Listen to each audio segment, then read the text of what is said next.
The Chosen One's Journey by Dragonwolf 12. Hi, Professor Oak. Sorry I wasn't able to talk to you last time. I needed to hurry and get to a battle. Not to worry, Ash. So, did you win? Oak asked. I did. I'll be sending Dratini and Bulbasaur back now so I can get Pidgeotto and Gyarados back, Ash said. Alright then. Just place your Pokeballs on the transporter and I'll start the transfer, Oak said. Ash did so, and watched as the 2 Pokeballs vanished, to be replaced by 2 more. Okay, I've got them, Ash told the Pokemon researcher. As do I, Oak replied. By the way, where are you calling from? Ash smiled. I'm on board the St. Anne. Some weirdos came up to me and gave my friends and I 3 free tickets, then ran off before we could even say thanks. Oak blinked. Well, that was nice of them. Are you enjoying yourself? Yeah, it's been pretty cool, Ash said. I won the grand prize in a monthly ticket drawing. It was a Pokemon egg, a set of evolution items, a set of all types of Pokeballs, a shiny Gibble, and a Master Ball. The professor was gaping. That's quite a set of prizes you've received. Do you have any plans for the Master Ball? No, not really. I mean, I can't just use it on any random Pokemon. I guess I'll just wait and see what happens, Ash said. And I'm sure you want to look at my Gibble, so I'll send him to you once I get to Saffron City. Alright, Ash. I expect you'll call once you get the package. Goodbye. Stay safe. He hung up. Yeah, right, Ash mumbled to himself, thinking about the dream he'd had last night. Ash shook his head as he shut off the machine and started walking back to the ballroom to meet Brock and Misty for lunch. Passing by a large window, Ash frowned as he noticed a large mass of storm clouds forming in the distance. This isn't good. I was really hoping that dream wasn't real, he thought to himself. We'll know for sure if Team Rocket tries to attack during dinner, Pikachu said.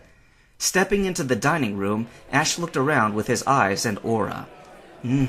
All the waiters are giving off funny emotions, he said.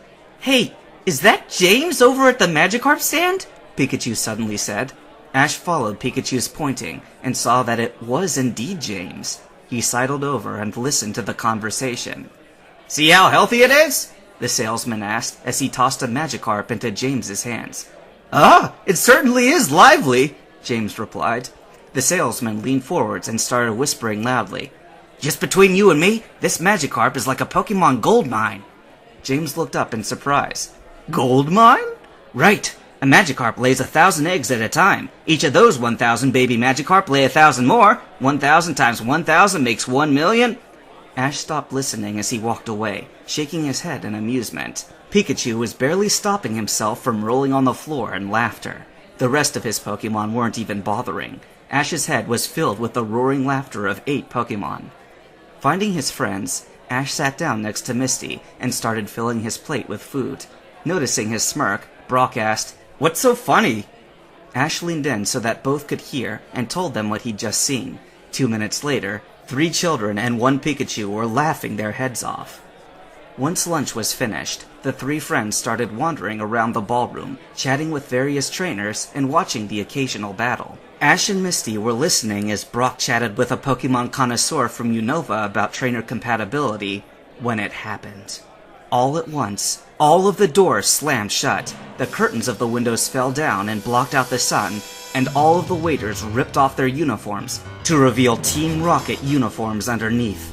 They were all wearing large mechanical backpacks with 2 hoses protruding over their shoulders. Then, all of the lights went out, and a spotlight came on, revealing Jessie and James, both wearing packs of their own.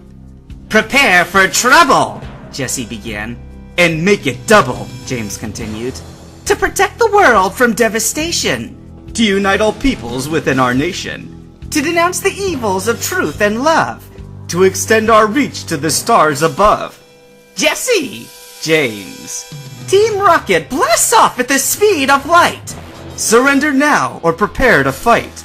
Meow! That's right, Meowth said. Team Rocket will now take possession of your Pokemon, Jessie finished. This started the crowd of trainers muttering. That's when all of the Rockets activated their backpacks, which turned out to be giant vacuums. A huge wind built up in the crowd, and the Pokeballs started coming loose from trainer belts all over the place. Are we just going to let them steal our Pokemon like this? Ash shouted above the gale as he snatched his Pokeballs out of the air. We're trainers, aren't we? We battle them! Right! Everyone else shouted. Suddenly, the air was filled with the sounds of Pokemon being released from their Pokeballs. Ash followed suit, tossing 4 Pokeballs into the air, Pikachu already being out, and Gyarados being too big to maneuver safely. As Riolu, Pidgeotto, Squirtle, and Gible appeared, Ash looked around the room. Everywhere he looked, there were rockets still trying to suck up more Pokeballs, or Pokemon fighting the different rocket grunts. Alright, Pikachu and Riolu, I want you two to go around and destroy those vacuums on the rocket grunts' backs. The rest of you, work with the other Pokemon to subdue and corral the grunts together, Ash ordered. The Pokemon nodded in understanding, and ran off to get to work. All over the ballroom, Pokemon were attacking rockets. Water types were using Water Gun and Bubble Beam to wash grunts away into a massive whirlpool. The whirlpool would dump the grunts into a corral of several Pokemon doing rollout. Pikachu and Riolu had leapt into the corral, and they were speeding through, breaking open vacuum packs at high speed. Upon seeing what they were doing, several trainers called out Psychic types to levitate the balls out of there and back to their appropriate trainers. Time to get rid of them! Ash shouted. Group Gust! Flying types erupted from Pokeballs all over the room and started circling around above the rockets. Flapping their wings powerfully, the wind started picking up and formed a large tornado around all of the rocket grunts. Brock! Misty! Get that window open! Ash ordered, pointing towards a large window that pointed out to open sea. Alright, Ash! Brock replied. He and Misty went over to rip the curtain down and force open the window. Ash ran around the other side of the Twister and barked his own order through voice and aura. Pidgeotto, use Twister on that tornado and direct it out the window! Ash's Pidgeotto separated from the rest of the flock and started flapping her wings extra hard. A slightly smaller tornado formed in front of her, and she directed it towards the Gust tornado. The 2 Twisters merged and doubled in size before sliding out and ejecting from the window, taking all of the rocket grunts with it. After a moment, all of the flying types that had been in the tornado came flying back in and landed on or in front of the trainers. Yeah! Everyone cheered. Well, that was easy, Ash said, hands on his hips once he had returned his Pokemon. But we still need to deal with the ship sinking, Pikachu said. That stopped Ash short. Oh, shit! He said. What, Ash? Misty asked. What did Pikachu say? Brock added. Ash didn't get a chance to answer, because at that exact moment, an enormous wave crashed against the ship and caused it to tilt to the side. Oh no! Misty was looking out the porthole. It's a big storm. It'll be tough to get back with waves like this, Brock said. What? Misty exclaimed in shock. Is the ship going to sink? No, the captain said that the ship is unsinkable, Brock soothed. That's what they said about the Titanic, Ash muttered. What did you say, Ash? Misty asked. Oh, nothing, Ash replied. The ship rocked again. The intercom suddenly blared. This is your captain speaking. Will all passengers please make your way to the lifeboats? This is not a drill. The ship is taking on water. Again, will all passengers please make your way to the lifeboats? Ash immediately stretched out with his aura and started scanning the ship for anything out of the ordinary. There, Riolu said. 5 humans, all trapped together in a cabin mid-deck. They're starting to panic. We need to get there fast. Come on, Ash. We need to go, Misty said.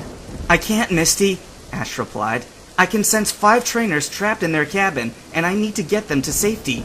You and Brock get to the lifeboat, and I'll meet you there. Brock frowned. No, Ash, we're sticking together. We'll help you save them. But...